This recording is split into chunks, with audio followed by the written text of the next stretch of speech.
I call Kennedy Graham. Thank you, Mr. Speaker. Every once in a while there is something that occurs in national politics that becomes a seminal moment.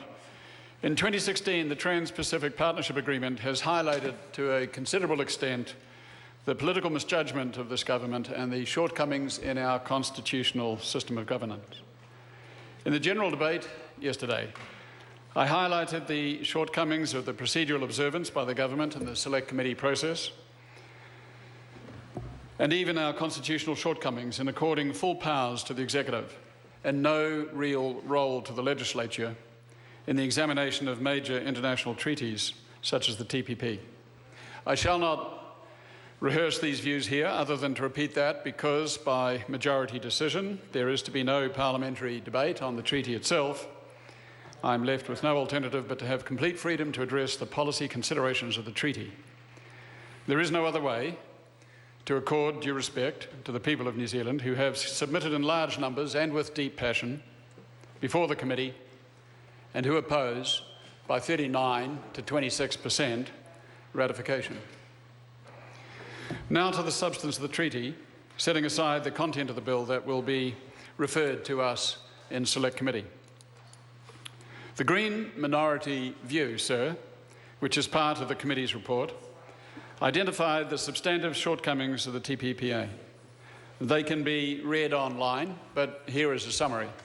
First, the government is adopting the wrong criteria for judging the national interest.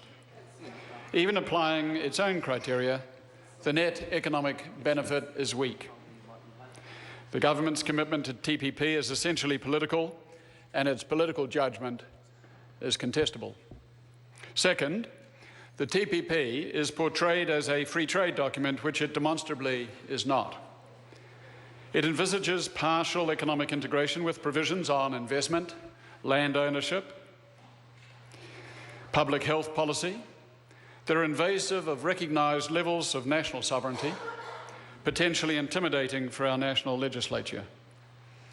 Third, the TPPA provisions, as with other contemporary FTAs, is inimical to the imperative of sustainability, relegating environmental protection measures, particularly climate policy, to clip-on status rather than having them as central and integral to public policy. These three criticisms come together into one overall critique when we search for the reason why this government attaches such high importance to the TPP itself and also to rushing it through with unseemly haste. The fundamental question to be asked of the government, the bottom line of the whole complex debate, is this: what is the basic rationale for determining that ratifying the TPPA is in the net national interest? The explanatory note states that this is an omnibus bill introduced under standing orders because it deals with an interrelated topic that can be regarded as implementing a single broad policy. So what is the single broad policy the government is pursuing with this bill that seeks to amend 11 existing acts? This is nowhere specified. The explanatory note asserts that there is a single broad policy, but it does not say what that policy is. So we are left to turn to a press release by the Trade Minister, who unsurprisingly advances the ministerial view that the TPP was important for New Zealand because it would remove trade barriers for exporters. And that is as close as we get to the single broad policy identified by the government for this massive, ominous, mysterious and altogether intimidating legislation. But that is not a single broad policy. It is a specific national policy, the promotion of New Zealand exports. If that is a single broad policy, it is insufficient in itself. It ignores other economic considerations. It ignores broader political considerations. And there are many of those, as identified by the huge majority of New Zealanders who sent in 3,000 written submissions and the 255 who testified before the committee. And yet, in the name of the export interest, the bill will change New Zealand legislation in the following areas: agriculture, health, copyright, customs, hazardous substances, the internet, overseas investment, patents, trademarks, and horticulture. The national interest analysis, prepared by intelligent people in MFAT, runs to 277 pages. It is a useless document because it is prepared by the negotiators even as the ink was drying. It therefore lacks any pretense of objectivity. In fact, it should be naturally viewed with suspicion for that reason. But let's peruse the NIA for its content. The reasons for becoming a party to TPP, it says, are economic and strategic. Trade, they say, is critical to continued growth and prosperity. There is the goal of growing exports to 40% of GDP by 2025. Key to this is the removal of barriers to trade and investment. Standing aside from TPP risks marginalisation and decline for New Zealand in the region, as we heard from the Minister. Our competitiveness would be eroded. Trade and investment would be diverted away.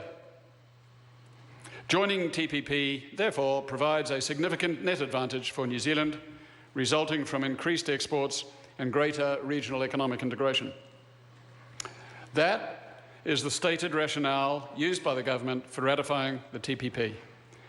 With respect, sir, it is wrong. The fundamental mistake is asserting that, quote, trade is critical to continuing growth and prosperity. That is incorrect.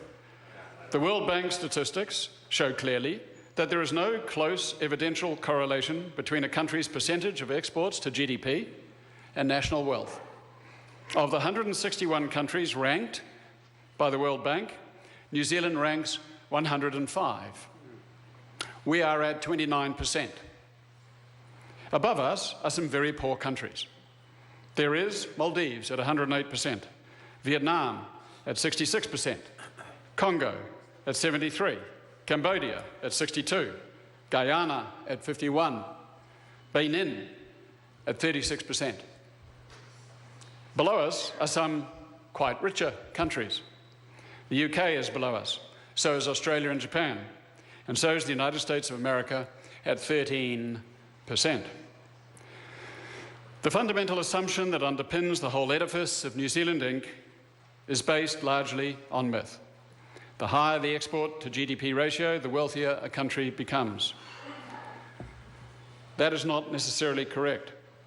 Comparative advantage underpins trade, but a blind devotion to trade at any cost does not necessarily underpin the global public good. Clearly, exports as a fraction of GDP is not, as alleged by MFAT and the NIA, the critical driver to growth and prosperity. There is nothing wrong with trade per se. It depends on the terms. There was not one submitter who opposed trade.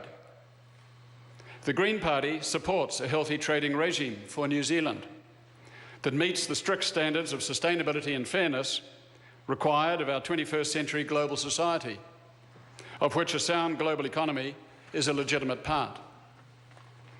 But we must be honest with ourselves, whether in government, opposition, or the public.